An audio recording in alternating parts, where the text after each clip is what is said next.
बस्तर के अबूझमाड़ में हुए नक्सली हमले को लेकर उप मुख्यमंत्री अरुण साव ने कहा कि नक्सलवाद अपनी अंतिम सांसें गिन रहा है। बौखलाहट में नक्सली कायराना हमले कर रहे हैं, लेकिन हमारे सुरक्षा बल पूरी तरह सजग है। उन्होंने कहा कि गृह मंत्री अमित शाह के मार्गदर्शन में 2026 तक बस्तर और देश को नक्सलवाद से मुक्त कर दिया जाएगा। देखिए, अब नक्सलवाद अपनी अंतिम सांसें गिन रहा है। बौखलाहट में कायराना वो हरकत करने की कोशिश करते हैं, लेकिन हमारे सुरक्षा बल के जवान सजग हैं। आने वाले समय में देश के गृह मंत्री आदरणीय अमित शाह जी के मार्गदर्शन और नेतृत्व में मार्च 2026 तक देश नक्सल मुक्त होगा, बस्तर नक्सल मुक्त होगा।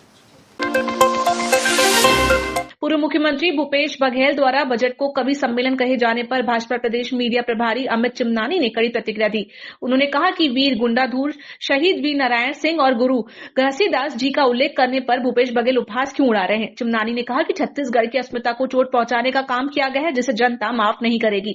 उन्होंने सवाल उठाया कि क्या छत्तीसगढ़ के महापुरुषों और संस्कृति की बातें करना गलत है।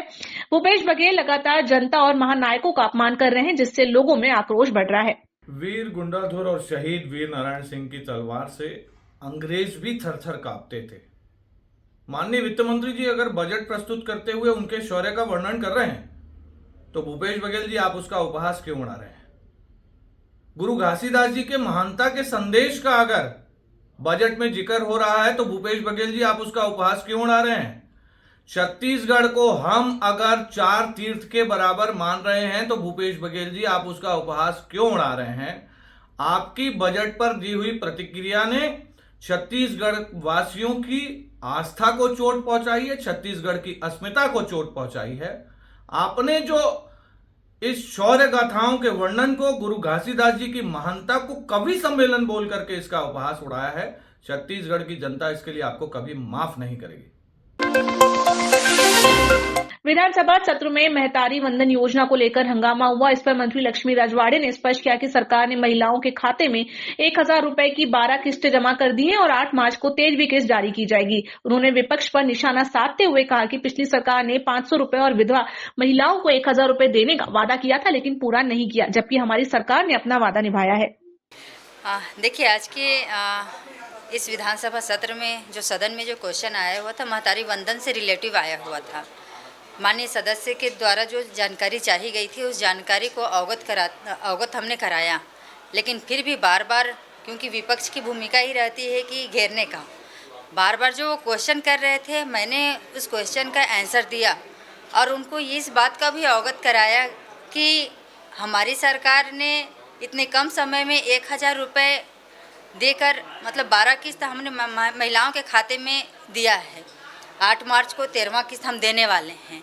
हमने सदन में इस बात को अवगत कराया कि जब उनकी सरकार थी, जब उन्होंने घोषणा पत्र में जो जारी किया था कि सभी महिलाओं को हम 500 रुपये देंगे, दूसरी बात ये कि विधवा महिलाओं को हम 1000 रुपये देंगे, तो इस बात को अवगत कराते हुए हमने ये कहा कि हमने तो इतनी महिलाओं को दे रहे हैं, लेकिन उनके शासनकाल में उनको आईना दिखाना भी जरूरी होता है कि उनके शासन कार्यकाल में उन्होंने ना 500 रुपये दिया, ना 1000 रुपये दिया। यहाँ तक मुझे जो जानकारी प्राप्त हुई कि उन्होंने जब 24-25 की जो 23-24 का जो बजट प्रस्तुत किए थे, या बजट में जो 500 रुपये का उन्होंने प्रावधान रखा था, तो उसमें 500 जो महतारी सम्मान योजना के माध्यम से जो वादे किए थे, उसमें सिर्फ 100 रुपये का उन्होंने बजट प्रावधान रखा था। तो ये तो कांग्रेस सरकार की निकम्मी कहनी चाहिए कि जो वादा कहते हैं वो पूरा नहीं करते हैं। हमारी सरकार ने तो बहुत सारे वादे पूरे किए हैं।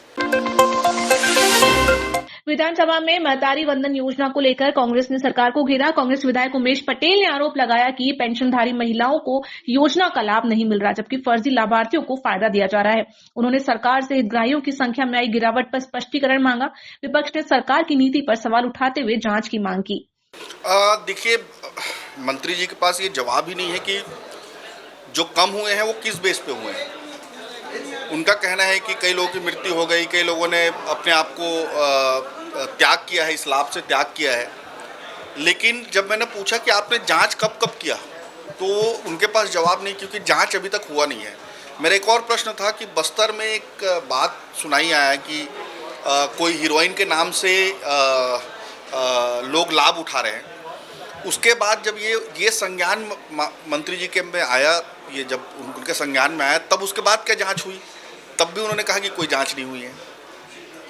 और सबसे महत्वपूर्ण चीज़ ये है कि छत्तीसगढ़ में जो महतारी हैं, जो बुजुर्ग हैं 60 साल से ऊपर, उनको 500 रुपये कम दिया जा रहा है महतारी वंदन योजना के नाम से। सबसे ज़्यादा आवश्यकता किनको है? उन्हीं महतारियों को है।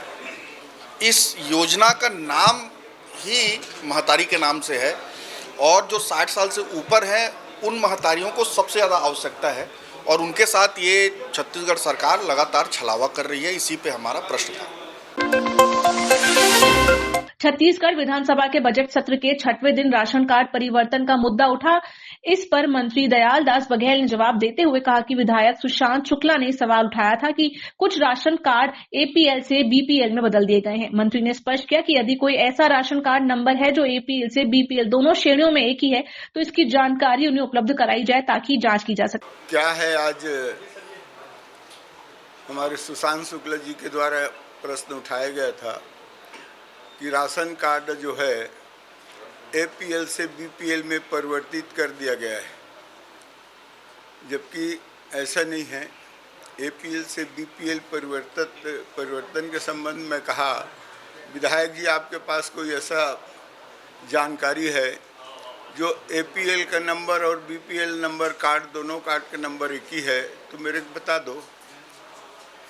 तो ऐसा क्या है, पहले एपीएल का कार्ड निरस्त के लिए आवेदन लगाते हैं और उसके निरस्त होने के बाद ही बीपीएल का पात्र जो है उसके लिए बीपीएल का राशन कार्ड बनाया जाता है।